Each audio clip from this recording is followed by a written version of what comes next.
Sir.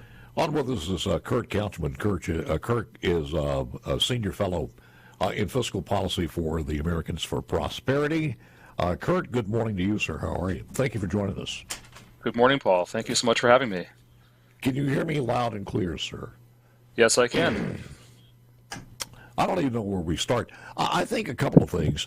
To me, just to give you an analogy of this one, we are so compromised as far as the immunity of our country fiscally that it's almost like having cancer, fighting cancer, and getting COVID. And that COVID would be some of the policies that she's mentioned so far as Kamala Harris means she, with number one, some of the plans that she's put forth. And we have a lot of those claims that she's making and throwing them out there. But your overview of some of the, probably the top one or two more caustic ideas that she's put forth. Oh, well, that's a long list. I mean, in general, she's in favor of taxing more and spending more on a bunch of projects that don't make sense. She's called for big regulations.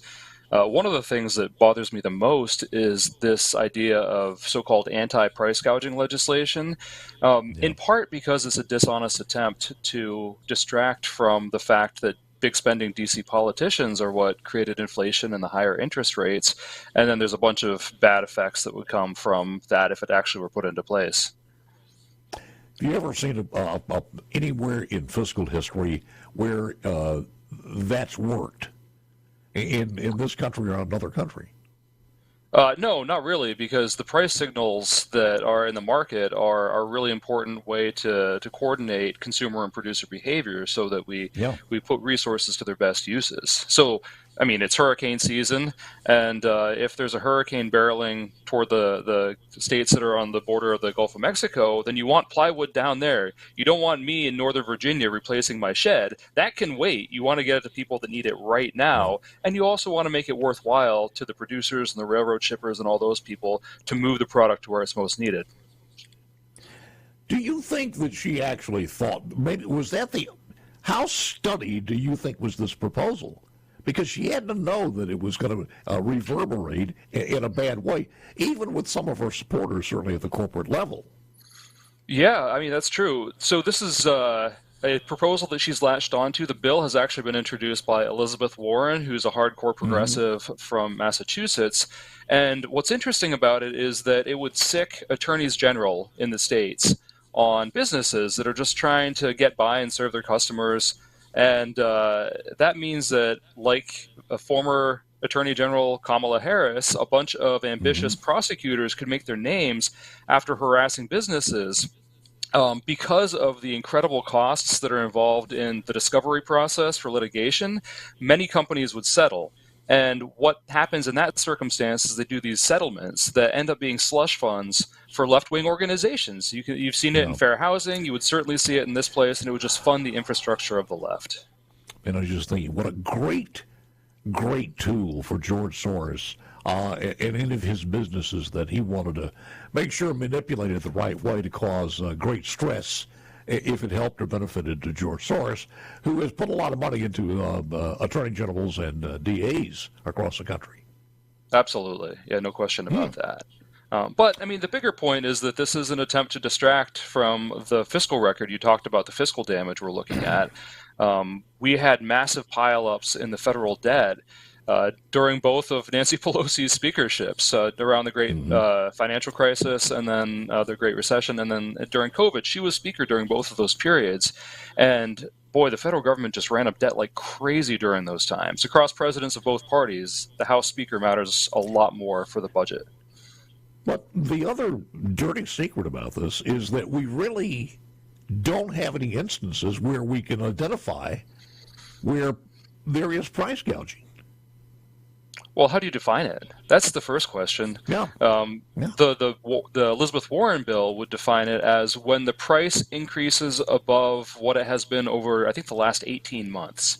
So there's and then you can defend yourself by showing that your costs of supply have increased, but that's not really how markets work. Markets exist to make sure that supply and demand match up, and prices have to adjust sometimes Like during COVID, we had shortages, and that wasn't great either. Let me give you an idea. Let's just say that 2 months ago, didn't have a lot of Haitian food selling at Walmarts. And all of a sudden in Springfield, Ohio now, Haitian food is real popular. It's flying off the shelf, and it's gone up 30%. That would be price gouging, wouldn't it? Under the terms of that law, or that bill. It's not a law. Hopefully it never will be. But yeah, that's right. I didn't know that. That's interesting. I don't think I've had Haitian food. Maybe I should try it out. I have no idea. I just made that up, but I'm thinking that would apply. The other part of this is something that's not only not workable, it's scary as far as just the regular financial structure in America. You buy a home, 6 years later it's higher. You want to sell that house. Those gains are there. At the same time, she's talking about on the left of giving people, the amount of money has moved around. $25,000, $30,000. If you're illegal, you probably get $150,000. I'm not sure exactly what it would wind up being.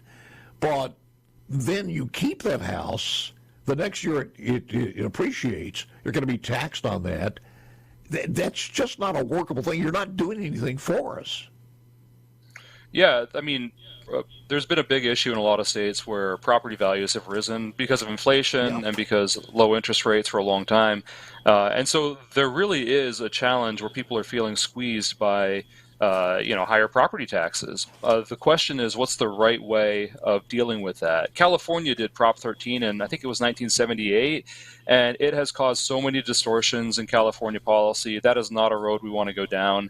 What we think makes sense is truth in taxation, where the local governments have to tell you what the revenue neutral property tax rate is, and then if they feel like they need more, they have to justify it to you. Trump has in this election, he's talked about no tips, no tax for tips, the possibility of working on getting no tax on your Social Security benefits. And there were a couple of other things that he put out there that kind of thinking out of the box. What do you think about those? I think it's great to think out of the box. I try to do it as much as I can. The reality is that we have a spending problem in this country. The federal government is spending a lot more, and that's projected to increase. We're in the early stages, perhaps, of a debt interest spiral that could lead to a debt crisis and all the economic and security problems with that. So we do need a better, more competitive tax code. There's no question about that. And next year will be a big opportunity to move that ball forward, hopefully, as some of the tax cuts from 2017 are set to expire. But there's a lot more to do. Coming off of the pandemic and the shortage of things like toilet paper, so we're not that far away from that. Our memories are still fresh on that one. And when you tell people, if you like that, stand by for price controls, because it can happen overnight. I mean, because who do you put the price controls on? Ultimately at the grocery store, which shows what? A basic profit margin of what? 1.5%? Maybe a little lower, 1.5 to 3 in a good year. You put it on the producer, the farmer, the trucker. Who do you put that on? Well, I guess they could put it on a lot of different places. That's the way the bill is written, that if you raise your prices more than, so-called you need to, then you could be susceptible to harassment from ambitious politicians. So that's not really a good system. What if the best consumer protection policy that's ever been invented is competition? Competition is what keeps prices affordable and goods available and high quality. It pushes everyone in the supply chain to do better, because the more efficient you are, the more you can profit while providing better goods at better prices to people.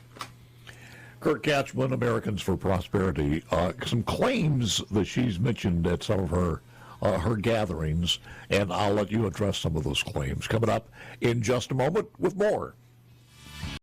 I want to get back one more thing on these capital gains, because is that for also not only individuals but commercial, everybody, industry, everything across the board? Are you talking about the wealth tax proposal? Yes. Okay, so they have proposed something that would not apply to, homeowners and small business owners yet. Mm-hmm. I mean, that's always the worry. The income tax started out very, very small, very targeted, and it's expanded over time where it covers almost all of us. So that's some of the things you have to worry about, especially considering the fiscal state of the country. So, well, if I it's wouldn't. just at that level, wouldn't it affect Wall Street as far as stocks are concerned? Yeah, it probably would. We've only heard kind of general, vague proposals. We don't have anything on paper that we can really drill into, and that's the thing. You can make bold claims, but the rubber meets the road when you write legislation. That's when you have to show, what you actually proposing to do. Plus the fact she really hasn't had a question and answer press conference since she's been put in that position. I was going to say since she won, but I'm not going to say she won it. She was put in that position. All right, claim number one, she would cut taxes for middle-class families. Fact, she voted against Trump's tax cuts, which doubled the child tax credit, delivered wage increases to 6 million Americans, and saved the typical family about $2,000 in taxes, and she wanted to do away with that. But the Trump tax cuts saved about $2,000 in taxes for families, and she says she would cut taxes for middle class. Have you seen anything about that?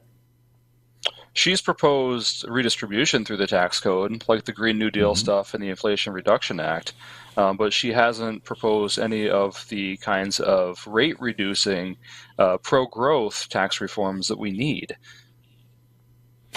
We just kind of centered a little bit on Kamala Harris, but Tim's no showboat himself as far as some of the things he's done in Minnesota. Yeah, that's absolutely true. I know you know the Americans for Prosperity Mississippi people. We also have a chapter in Minnesota and most other states as well. And they have been living under one-party progressive rule for the last 2 years. Democrats have narrow majorities in the House and the Senate, and Tim Walz has been governor, and they have turned a massive budget surplus into a budget deficit. They've spent so much more that they've had to jack up taxes across the board to try to pay for it, and they haven't succeeded. And this is a little historical fact. Tim Walz beat the first member of Congress that I worked for, Gil Gutnick, and he pretended to be a moderate Democrat during those times because it was like an R+2 district. But that's not who he is. He is a progressive, and he's been unleashed on Minnesota the last 2 years. We do not want that for the whole country, or for Minnesota for that matter, but certainly not the whole country. A couple of other stories over the weekend in show prep that his coziness with China is a little bit, it's kind of coming out more and more, and it's a bit worrisome. That said, somebody over the weekend said this, and I thought, it's a pretty good idea, or a pretty good comparison.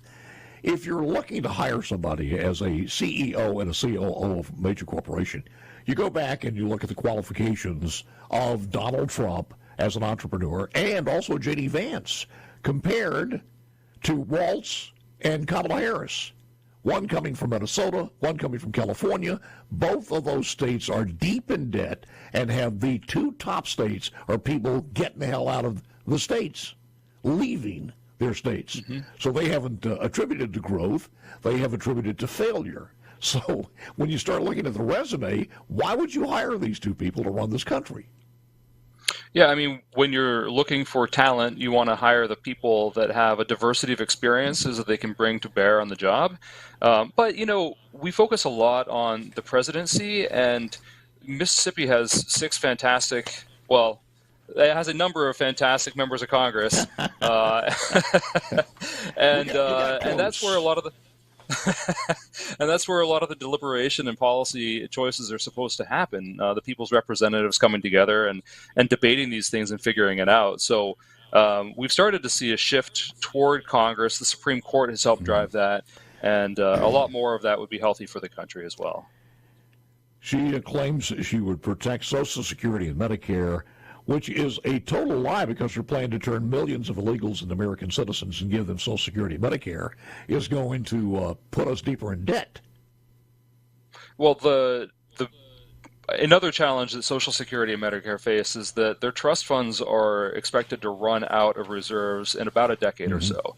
If that happens, then Social Security benefits would be cut by about 20% for all existing beneficiaries. That would be really bad. And Vice President Harris hasn't put forward any kind of details to keep that from happening. They just keep attacking Republicans for saying, hey, this is a problem, we need to deal with it. But there are Democrats saying that too. Avoiding problems doesn't make them go away. It means that they're harder to deal with when you finally get around to it. I'm totally convinced that if Bernie Madoff were still still alive, he would be their candidate for Secretary of Treasury. But it gets weirder than that. Thank you, man. Appreciate it very, very much. Kurt Couchman. Thank you for having me. Americans for Prosperity. Thank you. We got more coming up. News is next.